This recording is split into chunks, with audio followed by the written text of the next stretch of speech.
नमस्कार दर्शक बंधु आपण को आम चैनल को स्वागत। आपणकर जदि तुला राशि होइथाए तेबे एही भिडियोटी केवल आपण मानक पाई। किंतु भिडियोटी आरंभ करने पूर्वरु आपण को 2026 रो हार्दिक अभिनंदन एवं शुभेच्छा जणाई आजिर कार्यक्रमटी को आरंभ करिबा। देखंतु दर्शक बंधु खूब शीघ्र 2026 आरंभ हेबा पाई जाउची एवं एही 2026 रे हेबाकु जाउची एक विस्फोरण जहाँ आपणक भाग्य आपणक जीवन रे बड़ प्रभाव पकाइबा पाई जाउची। किछि लोकंक जीवन रे शुभ परिवर्तन आनिब तो किछि लोकंक जीवन रे अशुभ प्रभाव मध्य पकाई पारे।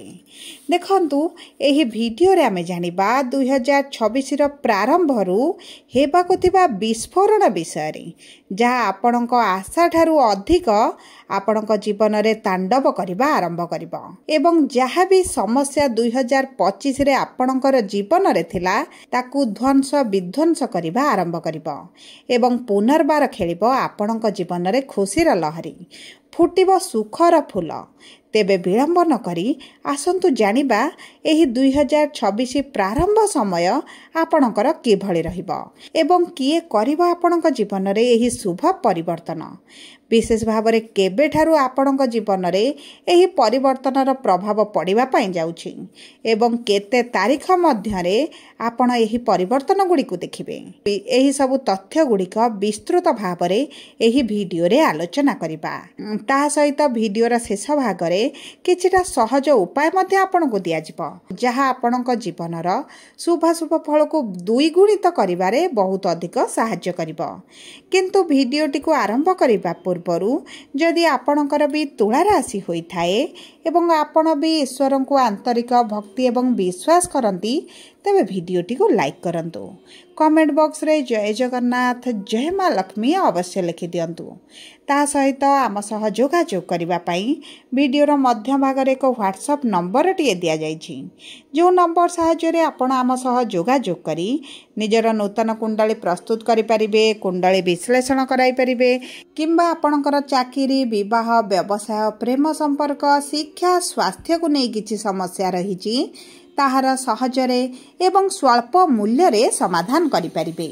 सेतिपाई आपण आम सह भिडियोर शेष पर्यंत जोड़ी होई रुहंतु एवं व्हाट्सएप नंबर माध्यम रे आम सह जोगाजोग करंतु। एबे आसंतु कार्यक्रमटी को आगकु बढ़ाइबा।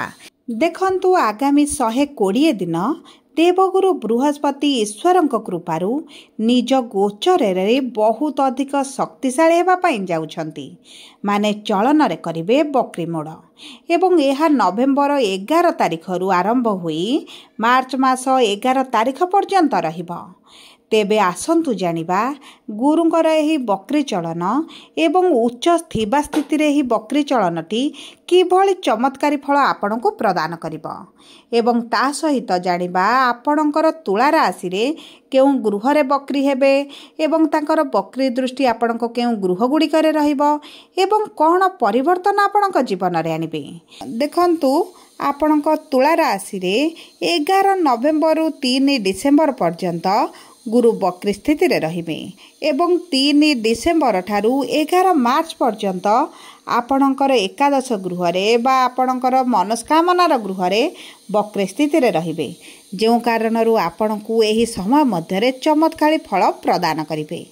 देखंतु गुरु आपणकर दशम गृह रे बकरी होई तांकर पंचम दृष्टि आपणकर धनर भाव को देउछंती एवं सप्तम दृष्टि आपणकर सुखर भाव को देउछंती एवं नवम दृष्टि आपणकर रोग ऋण शत्रुर गृह को देउछंती।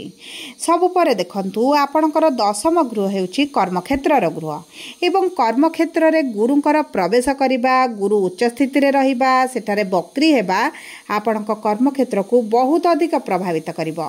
जो तुला राशि रा व्यक्ति माने चाकरी रा संधान रे रहिछंती एवं दीर्घ दिन हला आपण चाकरी पई चेष्टा करूछंती बहुत लोक आपण को कथा देई मध्य आपण को ठकुथिले आपण को चाकरी मिलि पारु नथिला एवं चाकरी प्राप्त रे आपण बहुत अधिक बाधा विघ्न समस्या देखुथिले तेबे आपण को एही समय मध्य रे गुरुंकर बकरी चलन समय मध्य रे निश्चित भाव रे चाकरी प्राप्त होई जिवो। जो व्यक्ति माने नूतन व्यवसाय आरंभ करिबा पई चाहुतिले सेमानक पई मध्य बहुत अधिक शुभ समय रहिबो। ଏବଂ ଯେଉଁ ବ୍ୟକ୍ତିମାନେ ନୂତନ ଭାବରେ ବ୍ୟବସାୟ ଆରମ୍ଭ କରିବା ପାଇଁ ଚାହୁଁଥିଲେ ଏବଂ ବ୍ୟବସାୟ ଆରମ୍ଭ ପାଇଁ ଧନର ସମସ୍ୟା ରହୁଥିଲା, ଇନଭେଷ୍ଟର ମିଳୁନଥିଲେ, ବିଭିନ୍ନ ପ୍ରକାର ବାଧା ବିଘ୍ନ ସମସ୍ୟା ଆପଣଙ୍କର ଜୁଟୁଥିଲା ଏବଂ ଆପଣ ବ୍ୟବସାୟ ଆରମ୍ଭ କରିପାରୁନଥିଲେ, ସେହିଭଳି ବିପରୀତ ସ୍ଥିତିରୁ ମଧ୍ୟ ଗୁରୁ ଆପଣଙ୍କୁ ଏହି ପରିସ୍ଥିତିରେ ଗୁରୁ ଆପଣଙ୍କୁ ଏହି ବକ୍ରି ସମୟରେ ନିଶ୍ଚିତ ଭାବରେ ବାହାରକୁ ଆଣିବେ। ସବୁଠାରୁ ବଡ଼ କଥା ହେଲା ଆପଣଙ୍କ ବିରୁଦ୍ଧରେ ଯେଉଁ ଆଲିଗେସନ୍ ଲାଗିଥିଲା, କର୍ମକ୍ଷେତ୍ରରେ ଆପଣଙ୍କ ବିରୁଦ୍ଧରେ କୋର୍ଟ କଚେରୀ ପୋଲିସରେ କିଛି କେସ୍ ଚାଲିଥିଲା, ଆପଣଙ୍କ ବ୍ୟବସାୟକୁ ନେଇ ହେଉ, ଆପଣଙ୍କ ଚାକିରିକି ନେଇ ହେଉ, ସେହି ସବୁ ପରିସ୍ଥିତିରୁ ନିଶ୍ଚିତ ଭାବରେ ଆପଣ ସଫଳତା ପାଇବେ। ଆପଣଙ୍କର ଯଦି ମିଥ୍ୟା ଆଲିଗେସନ୍ ଲାଗିଛି ଆପଣ ସେଥିରୁ ମୁକୁଳି ଯିବେ। ଏବଂ ଦେଖନ୍ତୁ ଆପଣଙ୍କ କର୍ମକ୍ଷେତ୍ରରେ ଏହି ବକ୍ରି ଚଳନ ମଧ୍ୟରେ ଏହି 120 ଦିନ ମଧ୍ୟରେ ଆପଣ ପ୍ରମୋସନ୍ ଦେଖିବେ, ଆପଣଙ୍କର ସାଲାରୀରେ ବୃଦ୍ଧି ଦେଖିବେ, ଆପଣଙ୍କର ଚାକିରିରେ ଯଦି ଟ୍ରାନ୍ସଫର ଚାହୁଁଥିଲେ ତାହା ମଧ୍ୟ ଆପଣଙ୍କର ହୋଇଯିବ ଏବଂ ଉଚ୍ଚ ଅଧିକାରୀ ଆପଣଙ୍କର ଯେଉଁ ଟ୍ରାନ୍ସଫର ପ୍ରମୋସନକୁ ଅଟକାଇଥିଲେ, ଆପଣଙ୍କ ସହିତ ପଛରେ ରାଜନୀତି କରୁଥିଲେ, ଆପଣଙ୍କ ସହିତ ଶତ୍ରୁତା ମନୋଭାବ ଟିକେ ରଖିଥିଲେ, ସେଥିରେ ଆପଣ ବଡ଼ ପରିବର୍ତ୍ତନ ଦେଖିବେ। ଆପଣଙ୍କ ଶତ୍ରୁମାନେ ମଧ୍ୟ ଆପଣଙ୍କ ମିତ୍ରତା କରିବେ ଏବଂ ଆପଣଙ୍କ କର୍ମକ୍ଷେତ୍ରରେ ମାନ ସମ୍ମାନ ବୃଦ୍ଧି ରହିବ। ଏବଂ ସବୁଠାରୁ ବଡ଼ କଥା ହେଲା ଆପଣ ଯଦି ଅଧିକ ଦରମା ସହିତ ନୂତନ ଚାକିରିର ସନ୍ଧାନରେ ଥିଲେ ଏବଂ ଏହି ପୁରୁଣା ଚାକିରିକୁ ଆପଣ ଛାଡ଼ିବା ପାଇଁ ଚାହୁଁଥିଲେ ଏବଂ ଆପଣ ଛାଡ଼ି ପାରୁନଥିଲେ, ତେବେ ମଧ୍ୟ ଏହିଭଳି ପରିସ୍ଥିତିରୁ ଆପଣ ବାହାରକୁ ଆସିବେ। ଏବଂ ସବୁଠାରୁ ବଡ଼ କଥା ହେଲା ଯେଉଁମାନେ ସରକାରୀ ଚାକିରିର ଯୋଜନାରେ ଅଛନ୍ତି କିମ୍ବା ପୂର୍ବରୁ ଚାକିରି କରିଛନ୍ତି, ସେମାନଙ୍କୁ ତ ବହୁତ ଅଧିକ ଜବରଦସ୍ତ ସଫଳତା ପ୍ରାପ୍ତି ହେବ, କାରଣ କର୍ମର ଗୃହରେ ଭାଗ୍ୟର ସ୍ୱାମୀ ଆପଣଙ୍କର ବିରାଜମାନ ହୋଇଛନ୍ତି। ଏବଂ ଯଦି ଆମେ ଦେଖିବା ଆପଣଙ୍କର ଆର୍ଥିକ ସ୍ଥିତିକୁ, ତେବେ ଏହି ସମୟ ମଧ୍ୟ ଏହି ବକ୍ରି ଚଳନ ସମୟରେ ଗୁରୁଙ୍କର ପଞ୍ଚମ ଦୃଷ୍ଟି ଯେହେତୁ ଆପଣଙ୍କର ଅର୍ଥର ଗୃହକୁ, ଧନର ଗୃହକୁ, ଲକ୍ଷ୍ମୀଙ୍କର ଗୃହକୁ ରହୁଛି, ଆପଣଙ୍କର ଧାରେ କରଜ ଯାହା ବି ଅଛି, ଲୋନ୍ ଯଦି ଚାଲିଛି ତାହା ଆପଣ ସୁଝିବା ପାଇଁ ସକ୍ଷମ ହେବେ। ଆପଣଙ୍କର ଅଧିକାଂଶ କରଜ ମଧ୍ୟ ସୁଝି ହୋଇଯିବ। ଏବଂ ଦେଖନ୍ତୁ ଆପଣ ଯଦି କିଛି ପ୍ରପର୍ଟି ବିକ୍ରି କରିବା ପାଇଁ ଚାହୁଁଥିଲେ ଏବଂ ସେଥିରେ ବହୁତ ପ୍ରକାର ଡିସ୍ପ୍ୟୁଟ୍ ଆପଣ ଦେଖୁଥିଲେ, ପ୍ରପର୍ଟି ବିକ୍ରି କରିପାରୁନଥିଲେ, ସେହି ପ୍ରପର୍ଟି ଆପଣଙ୍କର ବିକ୍ରି ହୋଇଯିବ ଏବଂ ଆପଣଙ୍କର ନୂତନ ପ୍ରପର୍ଟି ମଧ୍ୟ କିଛି କ୍ରୟ କରିପାରନ୍ତି, ନୂତନ ଗୃହ ପ୍ରବେଶ କରିପାରନ୍ତି, ନୂତନ ଘର କରିପାରନ୍ତି, ନୂତନ ବଡ଼ ଜିନିଷ କିଛି କ୍ରୟ କରିପାରନ୍ତି। ଆପଣଙ୍କ ସୁଖ ସୁବିଧାରେ ବୃଦ୍ଧି ହେବା ସହିତ ଆପଣଙ୍କର ଧାର କରଜ ଅର୍ଥ ସୁଝିବା ସହିତ ଆପଣଙ୍କର ସେଭିଙ୍ଗସ୍ ବଢ଼ିଯିବ ଏବଂ ଆପଣଙ୍କର ମାତାଙ୍କ ସ୍ୱାସ୍ଥ୍ୟରେ ଯଦି ସମସ୍ୟା ଦେଖୁଥିଲେ, ଏହି ବକ୍ରି ସମୟରେ ନିଶ୍ଚିତ ଭାବରେ ସମସ୍ୟା ଆପଣଙ୍କର କମିଯିବ। ଆପଣଙ୍କ ମାତାଙ୍କ ସ୍ୱାସ୍ଥ୍ୟ ପାଇଁ ଆପଣ ବହୁତ ଗୁଡ଼ିଏ ଅର୍ଥ ଖର୍ଚ୍ଚ କରିବା ପରେ ମଧ୍ୟ ଆପଣ କିଛି ଉନ୍ନତି ଦେଖୁନଥିଲେ ଏବଂ ବିଭିନ୍ନ ପ୍ରକାର ସମସ୍ୟା ବଢ଼ୁଥିଲା, ଅର୍ଥର ଅଭାବ ଲାଗି ରହୁଥିଲା, ସେଥିରେ ମଧ୍ୟ ଆପଣଙ୍କର ବଡ଼ ପରିବର୍ତ୍ତନ ଆପଣ ଦେଖିବେ। ସବୁଠାରୁ ବଡ଼ କଥା ହେଲା ଗୁରୁଙ୍କର ନବମ ଦୃଷ୍ଟି ଆପଣଙ୍କର ରୋଗ ଋଣ ଶତ୍ରୁର ଗୃହରେ ରହୁଛି। ଯେହେତୁ ଗୁରୁଙ୍କର ଶୁଭ ଦୃଷ୍ଟି ପଡ଼ିବ, ଆପଣଙ୍କର ଶତ୍ରୁମାନେ ଆପେ ଆପେ ଆପଣଙ୍କ ଠାରୁ ଦୂରତା ବନାଇବେ, ଶତ୍ରୁମାନଙ୍କର ନାଶ ଯିବ ଏବଂ ତା ସହିତ ଗୁରୁତ୍ୱପୂର୍ଣ୍ଣ ହେଉଛି ଆପଣଙ୍କର ଯେଉଁ ଗୁପ୍ତ ଶତ୍ରୁ ଗୁଡ଼ିକ ରହିଥିଲେ, ଯେଉଁମାନଙ୍କୁ ଆପଣ ଜାଣିପାରୁନଥିଲେ, ଆପଣଙ୍କ ବିରୁଦ୍ଧରେ ଶତ୍ରୁତା କରୁଥିଲେ, ସେହି ବ୍ୟକ୍ତିମାନଙ୍କର ମୁଖ ଆପଣଙ୍କ ସମ୍ମୁଖୀନକୁ ଆସିବ। ଆପଣ ଶତ୍ରୁମାନଙ୍କୁ ଚିହ୍ନଟ କରିବେ ଏବଂ ସେମାନଙ୍କୁ ପରାସ୍ତ କରିବା ମଧ୍ୟ ଆରମ୍ଭ କରିବେ। ଯଦି ଆପଣଙ୍କର କିଛି ଲୋନ୍ ଚାହୁଁଥିଲେ, ଆପଣ ପ୍ରପର୍ଟି କିଣିବା ପାଇଁ, ବ୍ୟବସାୟ କରିବା ପାଇଁ, ଆପଣଙ୍କର ଲୋନ୍ ପେଣ୍ଡିଂ ରହିଛି, ହେଇପାରୁନଥିଲା, ତାହା ମଧ୍ୟ ହୋଇଯିବ। ଏବଂ ଦେଖନ୍ତୁ 3 ଡିସେମ୍ବର ଦିନ ଗୁରୁ ଆପଣଙ୍କର ଏକାଦଶ ଗୃହକୁ ଆସୁଛନ୍ତି, ଆପଣଙ୍କର ଲାଭର ଗୃହକୁ, ମନସ୍କାମନାର ଗୃହକୁ। ଯାହା ବି ଆପଣଙ୍କର ମନସ୍କାମନା ରହିଛି, ଯାହା ବି ଆପଣ କାର୍ଯ୍ୟ କରିବା ପାଇଁ ଚାହୁଁଛନ୍ତି ଏବଂ ଆପଣଙ୍କର ଭାଗ୍ୟ ଆପଣଙ୍କ ସାଥ ଦେଉନଥିଲା, ତେବେ ଗୁରୁ ଆପଣଙ୍କର ଏହିସବୁ କର୍ମଗୁଡ଼ିକ ପୂରଣ କରିବେ, ଆପଣଙ୍କର ଇଚ୍ଛା ଅଭିଳାଷକୁ ପୂରଣ କରିବେ।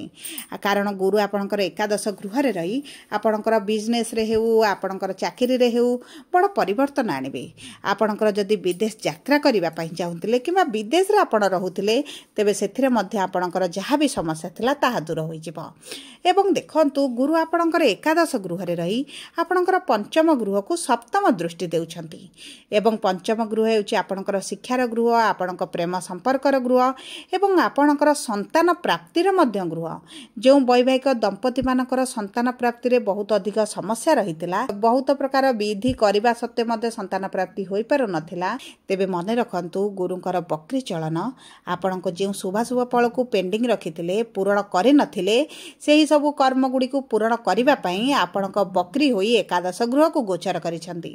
ଆପଣଙ୍କୁ ସନ୍ତାନ ସୁଖ ନିଶ୍ଚିତ ଭାବରେ ପ୍ରାପ୍ତି ହେବ ଏବଂ ଯଦି जदि आपण प्रेम संपर्क रे अछंती प्रेम विवाह करबा पई चाहुचंती पूर्वरु विभिन्न प्रकार अर्चना आसुथिला आपणक प्रेम संपर्क डिस्टर्बेंस बढ़ी जाइथिला तेबे एही सब परिस्थिति रु मध्ये आपण बाहर को आसीबे आपणक परिवार लोकक अनुमति सहित सम्मति सहित आपण प्रेम विवाह मध्ये करि पारंती एवं देखंतु जे तुला राशि रा पुरुष हुंतु बा कन्या हुंतु विवाह योजना रे रहिचंती विवाह होई पारु नाही तेबे एही 11 नवेम्बर परठारु मार्च 11 तारिख मध्य आपणकर विवाह निश्चित भाव में हो आपणकर विवाह जहाँ भी बाधा विघ्न अर्चना आसुला ताहा दूर हो सब पर देखु गुरुंकर यही शुभ शुभ फल को द्विगुणित करने आपण प्रतिदिन शुक्रंकर बीज मंत्र जप करंतु प्रतिदिन हनुमान चालीसा पाठ करंतु एवं प्रातः समय ओम नमः शिवाय मंत्र प्रतिदिन जप करंतु बुधवार दिन गायींकर सेवा करने चेष्टा करंतु गुरुंक ठारो अधिक शुभ फल आपण प्राप्ति करें सब पर जदि आपणकर तुला राशि होता है वीडियोटी किभली लगिला कमेंट बॉक्स रे लिखि जणांतु जदि आपणक प्रियजनकर तुला राशि होता है वीडियोटी तांका सह शेयर करंतु जदि प्रथम थर आम चैनल को आसी चैनल को सब्सक्राइब करंतु पाखरे थिबा बेल आइकन